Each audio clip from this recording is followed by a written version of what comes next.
Good morning, dear students. Today we will discuss about chapter number first in history.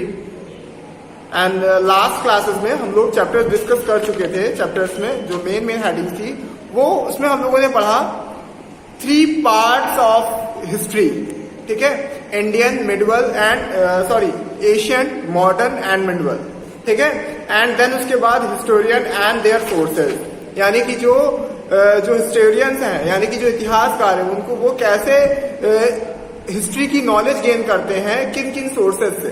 ठीक, फिर हम लोगों ने डिस्कस किया collections and study of manuscript, यानी कि मैन्यूस्क्रिप्ट का कलेक्शंस कैसे किया गया, उसको स्टडी कैसे की गई, उसके बारे में नॉलेज कैसे गेन की गई, एंड मेकिंग ऑफ मैप्स. ठीक है, ये सभी टॉपिक्स हम लोग डिस्कस कर चुके थे. आज हम लोग डिस्कस करेंगे न्यू एंड ओल्ड टर्मिनोलॉजी, यानी कि नई और पुरानी शब्दावली. ठीक है, टर्मिनोलॉजी मीन्स होता है शब्दावली. ठीक है, ध्यान दीजिएगा. So present day Indian together with other countries of the Indian subcontinent. ठीक है, यानी कि present day India together with other countries of that Indian subcontinent, Pakistan, Nepal, Bhutan and Bangladesh. So present day India, जो भारत, जो वर्तमान समय में जो हमारा भारत है, टुगेदर विद अदर कंट्रीज, यानी कि वो एक साथ, मतलब कई देशों के साथ मिला जुला एक जो रूप है, एक उसको क्या बोलते हैं, कंटिनेंट, यानी कि महाद्वीप के रूप में. ठीक है, एशिया महाद्वीप में हम लोग रहते हैं. ठीक है, और उसी एशिया महाद्वीप में, यानी कि उसी एशिया कंटिनेंट में बहुत सारे क्या है, सब कॉन्टिनेंट हैं. ठीक, so subcontinent are Pakistan, Nepal, Bhutan and Bangladesh has been referred to a Jambudvipa, the land of the Jambu tree in Asian Buddhist text. ठीक है, और प्राचीन काल में हम लोग बुद्धिस्ट टेक्स्ट के बारे में हम लोगों ने जाना, पढ़ा, और उससे बहुत सारे वर्ड्स को क्या डिसाइफर किया. ठीक है, and it was called Bharatvarsh, है ना. ठीक है, और उसमें उस बुद्धिस्ट टेक्स्ट में हमें एक वर्ड मिला, भारतवर्ष. ठीक है, जो पहले जहां पर हम लोग भारत में रह रहे हैं और यही भारत हो, पहले क्या बोला जाता था, भारतवर्ष बोला जाता था. And after the Bharat tribe the existed in Rigveda time. ठीक है, आफ्टर द भारता ट्राइब्स और that existed in Rigveda times. और इसको कब बोला जाता था, बोला जाता था हमारे ऋग्वेदा, मतलब जो ऋग्वेद का जो समय था. ठीक है, उसमें इसे भारतवर्ष बोला गया है. And around 150 BCE before Christ, यानी कि 150 BCE में the land between the Himalayas and the western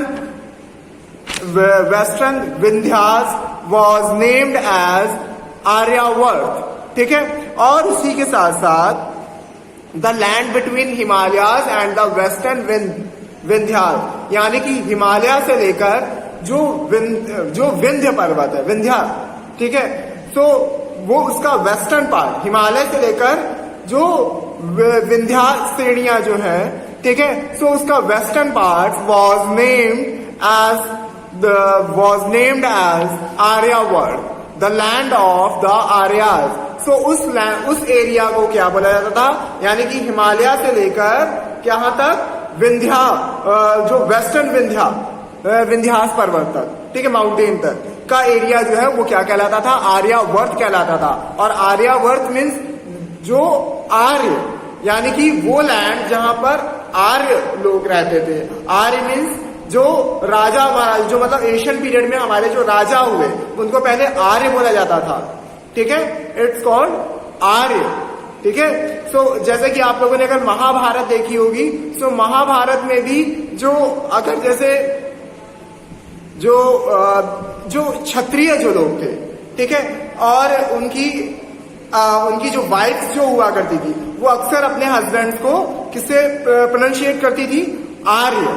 ठीक है, या कोई भी पर्सन क्षत्रिय कुल के लोगों को क्या बोलता था, आर्य ही बोलता था. सो आर्य से ही बना हुआ था आर्यावर्त. ठीक है, and the Persian use the term Sindhu which they pronunciate as Hindu, यानी कि the Persian use the Sindhu, ठीक है। और पर्शियन लैंग्वेज में क्या करते थे, भारत के लिए यूज करते थे सिंधु यूज करते थे, and which they pronounciate as Hindu, और वो धीरे धीरे किस पे बदल गया, हिंदू में, ठीक है। जो पर्शियन जो लोग थे, है ना, वो लोग सिंधु, मतलब सिंधु क्यों बोलते थे, बिकॉज ऑफ यहां पर सिंधु नदी बहती हुई जाती थी, ठीक है, और इसलिए उसी नदी के नाम से वो बन गया था सिंधु से, सिंधु नदी से सिंधु हो गया, और सिंधु से धीरे धीरे वो हिंदू में शिफ्ट हो गया, ठीक। And thus they called Sindhu and sthana, sthana means place होता है, ठीक है, एंड सिंधु का प्लेस यानी कि, और इसी तरह हिंदू हो गया और हिंदुस्तान, ठीक है। सो सिंधु प्लस ताना यानी कि सिंधुस्तान से हो गया था Hindustan, and the land across the Sindhu river as Hindustan, और ये इसलिए था क्योंकि यहाँ पर हमारे भारत के शीर्ष से सिंधु नदी बहते हुई जाती थी हमारे वेस्टर्न एरिया की तरफ, ठीक, और उसी से ही बना हमारा हिंदुस्तान, ठीक।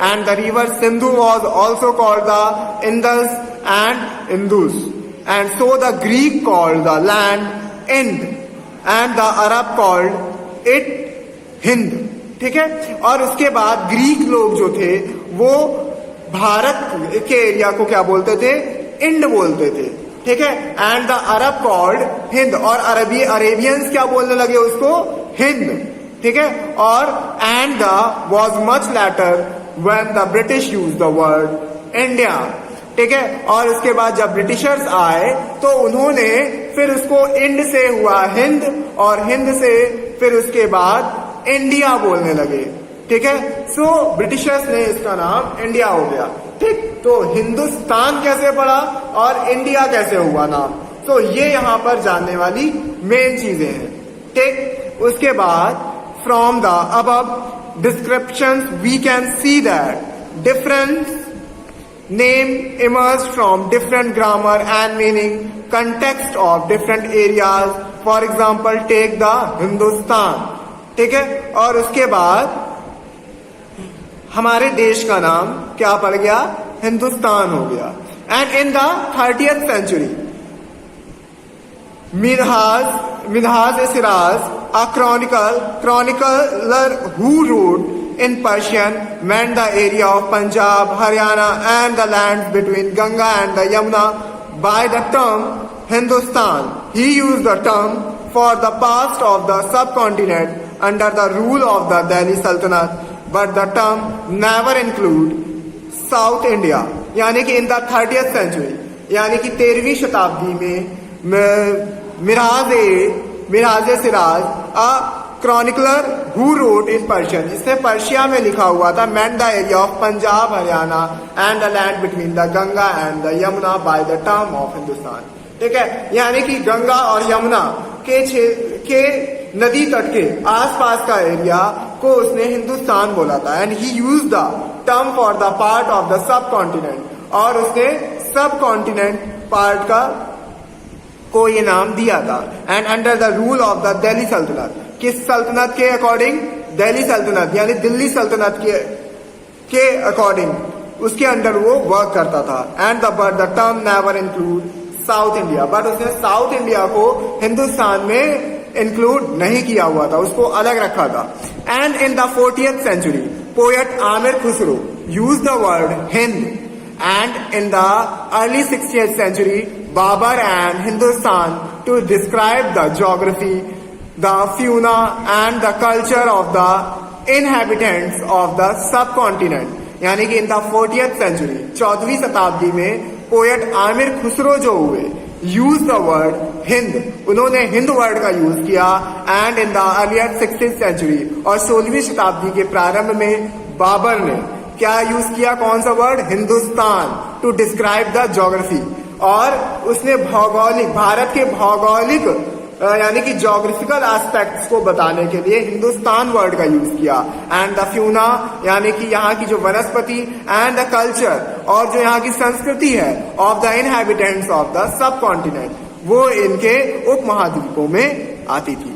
And however, through the India idea of a geographical and cultural entity like India and exist, the term Hindustan was not used in the political and national meaning of today and the modern national state.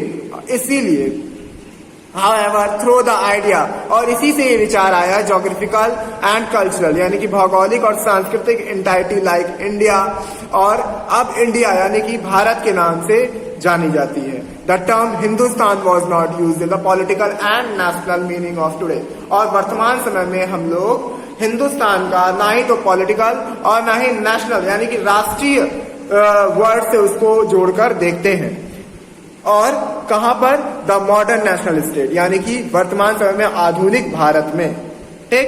And the similar Indian सब continent also does not mean today's India the modern national state, rather it means south Asia सब continent. Indian सब continent also does not mean यानी कि जो India Bharat का जो हमारा उप महाद्वीप है, ऑल्सो डज नॉट मीन, उसका यह अर्थ नहीं है कि टूडेज इंडिया यानी कि and the modern national state, ठीक। rather it means south Asia सब कॉन्टिनेंट। इसे हम लोग भारत को अपने अगर एशिया यानी कि अगर सब कॉन्टिनेंट के रूप में अगर हम उसे जाने तो हम किस नाम से जाते हैं? साउथ एशिया सब कॉन्टिनेंट को भारत जो है हमारा उस कहां पर आता है? एशिया के सदर्न पार्ट पे आता है, ठीक है। तो अगर सब कॉन्टिनेंट के रूप में अगर हम उसे जानेंगे तो उसे क्या बोलेंगे?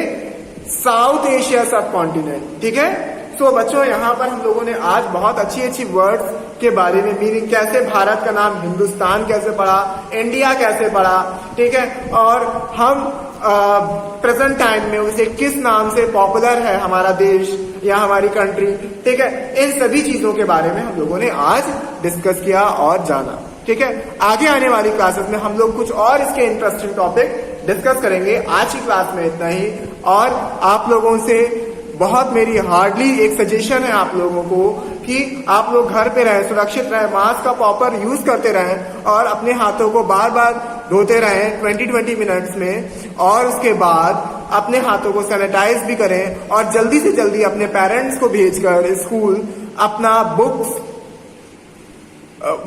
परचेज कर लीजिए और अपनी स्टडीज को कंटिन्यू रखिए। Thank you.